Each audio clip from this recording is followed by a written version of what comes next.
আসসালামু আলাইকুম। ওয়ালাইকুম আসসালাম। আজকের আলোচনায় আমরা কোরআনের একটা আয়াত নিয়ে একটু গভীরভাবে জানার চেষ্টা করব। হ্যাঁ, বলুন। আয়াতটা হল সূরা আল বাকারা, আয়াত নম্বর ৯২। মানে এর প্রেক্ষাপট, শিক্ষা আর আজকের দিনে এর প্রাসঙ্গিকতা এসব নিয়ে কথা বলব। আচ্ছা, আমি তাহলে তেলাওয়াতটা করছি। হ্যাঁ, অবশ্যই। আউযু বিল্লাহি মিনাশ শাইতানির রাজিম।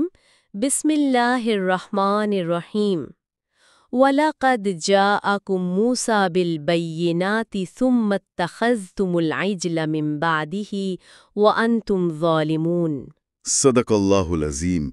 এর সরল বাংলা অনুবাদটা এরকম দাঁড়াচ্ছে, আর অবশ্যই মুসা তোমাদের কাছে সুস্পষ্ট প্রমাণাদি সহ এসেছিলেন। তারপরেও তোমরা তার অনুপস্থিতিতে বাছুরকে উপাস্যরূপে গ্রহণ করেছিলে। বস্তুত তোমরা ছেলে জালেম, সীমালঙ্ঘনকারী।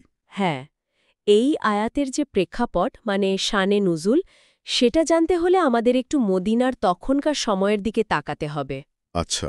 সেখানকার ইহুদিরা তো নিজেদের মুসা আলাইসাল্লামের অনুসারী বলতো, তাই না? হ্যাঁ। তো আল্লাহ এখানে তাদের একটা পুরনো ঘটনা মনে করিয়ে দিচ্ছেন, তাদের পূর্বপুরুষদের ঘটনা, যখন মুসা আলিহিসাল্লাম তুর পাহাড়ে গেলেন তওরাত আনতে। ঠিক, তার অনুপস্থিতিতে।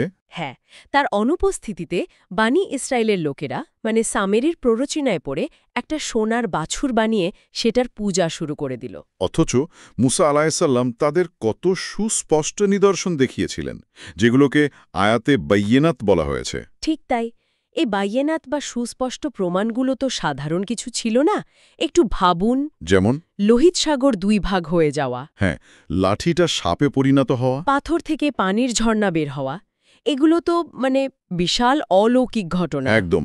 এত কিছু নিজের চোখে দেখার পরেও তারা বাছুর পূজার মতো শিরকে জড়িয়ে পড়ল। হ্যাঁ, এটা কিন্তু শুধু অকৃতজ্ঞতা না। না না, এর চেয়েও বেশি কিছু।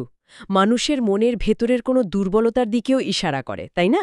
মনে হয় যেন চোখের সামনে দেখা বাস্তব মোজেজা বা অলৌকিক নিদর্শনের চেয়েও ওই অনুপস্থিতি আর ভয় একটা দৃশ্যমান বস্তুকে মানে বাছুরটাকে বেশি আকর্ষণীয় করে তুলেছিল তাদের কাছে। এটাই কিন্তু একটা ভাবনার বিষয়। ঠিক এই পয়েন্টটাই খুব গুরুত্বপূর্ণ। এটা শুধু বিশ্বাসের অভাব নয়, হয়তো এক ধরনের জ্ঞানীয় দুর্বলতাও বলা যায়। মনোবিজ্ঞানের ভাষায় বললে হয়তো চরম চাপ বা অনিশ্চয়তায় পড়লে মানুষ পরিচিত মূর্ত প্রতীকের দিকে ঝুঁকে পড়ে। আচ্ছা। তারা যে জালিমুন বা সীমালঙ্ঘনকারী ছিল, এর মানে শুধু আল্লাহর হক নষ্ট করা নয়, বরং তারা নিজেদের বিবেক আর যুক্তির প্রতিও অবিচার করেছিল। কারণ ওই যে বললাম, সুস্পষ্ট প্রমাণ বা বাইয়েনা তো তাদের সামনেই ছিল। তার মানে শিক্ষাটা শুধু শির্ক বর্জন করা নয়, বরং আরও গভীর। হ্যাঁ, এটা আমাদের শেখায় যে সত্য জানার পরেও মানুষ কিভাবে ভুলের দিকে যায়, বিশেষ করে যখন ভয় বা লোভ বা ধরুন সামাজিক চাপ কাজ করে। এটা তো আজকের দিনেও ভীষণভাবে প্রাসঙ্গিক। অবশ্যই প্রাসঙ্গিক। এই আয়াতের শিক্ষাগুলো তো চিরন্তন। দেখুন, কয়েকটা বিষয় পরিষ্কার। ১. অন্তরে যদি বক্রতা বা জেদ থাকে, তাহলে নবীদের আনা সুস্পষ্ট প্রমাণও অনেক সময় মন গলাতে পারে না। ঠিক। ২. শিরক মানে আল্লাহর সাথে কাউকে অংশীদার বানানো, এটা সবচেয়ে বড় জুলুম। ঠিক। ৩. প্রমাণ পাওয়ার পরও ভুল পথে থাকাটা যে কত মারাত্মক একটা অপরাধ, সেটাও বোঝা যায়। অনেক সময় মানুষ অদেখা স্রষ্টার চেয়ে দৃশ্যমান মূর্তি বা কোনো সৃষ্টিকেই বড় ভেবে আঁকড়ে ধরে। হ্যাঁ, এই প্রবণতাটাও দেখা যায়। আর আল্লাহর হেদায়াত বা পথনির্দেশ থেকে সরে গেলে মানুষ যে অন্যায় পথে চলে যায়, সেটাও স্পষ্ট। এগুলো শুধু অতীতের ঘটনা নয়, বর্তমানের জন্যও কিন্তু সতর্ক বার্তা। আমরা তো আমাদের দৈনন্দিন জীবনেও হয়তো এরকম ছোটখাটো উদাহরণ দেখি, তাই না? দেখি তো, অনেক দেখি। কয়েকটা উদাহরণ দিলে হয়তো বিষয়টা আরও পরিষ্কার হবে। হ্যাঁ, বলুন না কয়েকটা। যেমন ধরুন, একজন ছাত্র, সে মুখে শিক্ষককে খুব সম্মান জানালো, কিন্তু পরীক্ষার সময় ঠিকই নকল করল। মানে কথার সাথে কাজের মিল রইল না। আচ্ছা, বুঝলাম। অথবা ধরুন, ডাক্তার রোগীকে ওষুধ দিলেন, পথ্য বুঝিয়ে দিলেন, কিন্তু রোগী সব জেনেও ক্ষতিকর খাবার খাওয়া চালিয়ে গেল। এটাও তো এক ধরনের সত্যকে পাশ কাটানো। ঠিক। কিংবা ধরুন, কেউ মুখে দেশের আইন মানার কথা খুব বলে, কিন্তু সুযোগ পেলেই বা ধরুন পুলিশ আশেপাশে না থাকলেই নিয়ম ভেঙে ফেলে। হ্যাঁ, এটা তো হরহামেশাই দেখা যায়। আরও আছে, ধরুন গাড়ির মালিক সে প্রতিশ্রুতি দিল ভালো জ্বালানি দেবে, কিন্তু পরে দেখা গেল সে তেলে পানি মিশিয়েছে। মানে জানার পরেও অন্যায় করা। হ্যাঁ, বা ধরুন কেউ বিদ্যুৎ ব্যবহার করছে, লাইট জ্বালাচ্ছে, ফ্যান চালাচ্ছে, কিন্তু যে বিদ্যুৎ উৎপাদন কেন্দ্র বা শক্তির উৎস তাকেই অস্বীকার করছে। উল্টো হয়তো একটা মোমবাতিকেই শক্তির উৎস ভেবে পূজা করছে। এটা কেমন শোনায়? অদ্ভুত, কিন্তু হ্যাঁ, মূল ভাবটা একই। আরও ধরুন পানির কল থেকে আমরা পানি ব্যবহার করি, কিন্তু যিনি এই ব্যবস্থা করেছেন বা যিনি পানির মূল উৎস দিয়েছেন তাকেই অস্বীকার করা। এটাও একরকম। কিংবা ধরুন মোবাইলের ব্যাটারি চার্জে দিলাম, কিন্তু চার্জার বা বিদ্যুৎ বাদ দিয়ে একটা সাধারণ পাথরকে ব্যাটারি মনে করে সেটা ব্যবহারের চেষ্টা করলাম। এটা যেমন অযৌক্তিক, সুস্পষ্ট প্রমাণ পাওয়ার পর বাছুর পূজাও তেমনি ছিল। উদাহরণগুলো আসলেই বিষয়টাকে খুব সহজে বুঝতে সাহায্য করল। আচ্ছা, আপনি যে বলছিলেন ভয় বা অনিশ্চয়তা থেকে মানুষ অযৌক্তিক কিছু আঁকড়ে ধরে, এর কি কোনো বৈজ্ঞানিক বা ধরুন সমাজতাত্ত্বিক ব্যাখ্যা আছে? মনোবিজ্ঞানের কথাও বলছিলেন। হ্যাঁ, আছে তো। মনোবিজ্ঞানে একটা কথা আছে, রিগ্রেশন টু সুপারস্টিশন, মানে কঠিন পরিস্থিতিতে বা অতিরিক্ত চাপে পড়লে মানুষ অনেক সময় কুসংস্কারের দিকে ফিরে যায়, অযৌক্তিক কিছু আঁকড়ে ধরে। বনি ইসরায়েলের ক্ষেত্রেও কি এমনটা হয়েছিল, মরুভূমির ওই কঠিন পরিস্থিতিতে? হ্যাঁ, হওয়ার সম্ভাবনাই বেশি।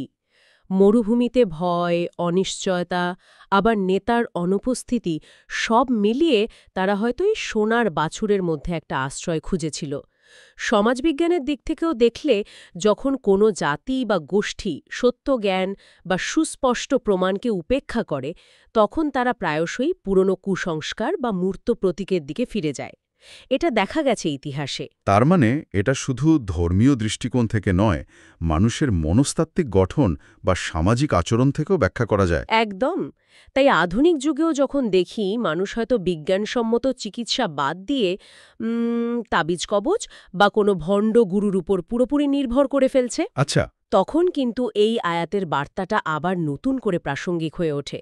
এটা আমাদের মনে করিয়ে দেয় যে সত্য বা প্রমাণ চোখের সামনে থাকলেও অন্তর যদি সেটা গ্রহণ করার জন্য প্রস্তুত না থাকে বা কোনো প্রলোভন যদি বেশি শক্তিশালী হয়, তাহলে মানুষ সহজেই ভুলের পথে চলে যেতে পারে। তার মানে জ্ঞান বা প্রমাণ থাকাই যথেষ্ট নয়, সেটা গ্রহণ করার মানসিকতা এবং সেই অনুযায়ী চলার দৃঢ়তাও দরকার। ঠিক তাই। মূল বিষয় হল অন্তরকে সত্য গ্রহণের জন্য উন্মুক্ত রাখতে হবে এবং যে কোনো চাপ বা প্রলোভনকে মোকাবেলা করার শক্তি অর্জন করতে হবে। তাহলে পুরো আলোচনার সার কথাটা যদি এক কথায় বলি, তাহলে দাঁড়ায় মুসা আলাইহিসসালামের এত সুস্পষ্ট মোজেজা বা অলৌকিক নিদর্শন দেখার পরেও বনি ইসরায়েল বাছুর পূজার মতো শিরকে লিপ্ত হয়েছিল। এবং এটা ছিল চরম সীমা লঙ্ঘন বা জুলুম। আর এর মাধ্যমে আল্লাহ আমাদের এই শিক্ষা দিচ্ছেন যে সত্য জানার পর, প্রমাণ পাওয়ার পর তা থেকে মুখ ফিরিয়ে নেওয়া বা ভুল পথে যাওয়া, এটা শুধু একটা ঐতিহাসিক ভুল নয়, বরং এটা একটা চারিত্রিক দুর্বলতা যা যে কোনো যুগে যে কোনো মানুষের মধ্যেই দেখা দিতে পারে। আর এটা নিজের প্রতি এবং স্রষ্টার প্রতি সবচেয়ে বড় অবিচার বা জুলুম। একদম। আজকের আলোচনা আমরা এখানেই শেষ করছি, তবে শ্রোতাদের জন্য একটা প্রশ্ন রেখে যেতে চাই, একটু ভাবার জন্য। হ্যাঁ, অবশ্যই।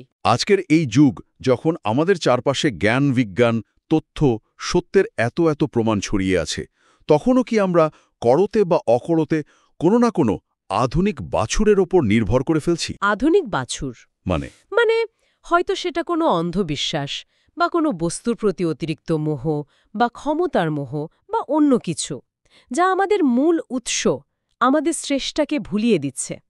এই যে সূক্ষ্ম শিরিক বা নির্ভরতাগুলো, এগুলো আমাদের জীবনে কিভাবে প্রভাব ফেলছে? খুব গুরুত্বপূর্ণ একটা প্রশ্ন। এটা নিয়ে আসলেই ভাবা দরকার। হ্যাঁ, এটা নিয়ে আমরা সবাই একটু ভাবি। আজ এ পর্যন্তই। আল্লাহ হাফেজ। আল্লাহ হাফেজ।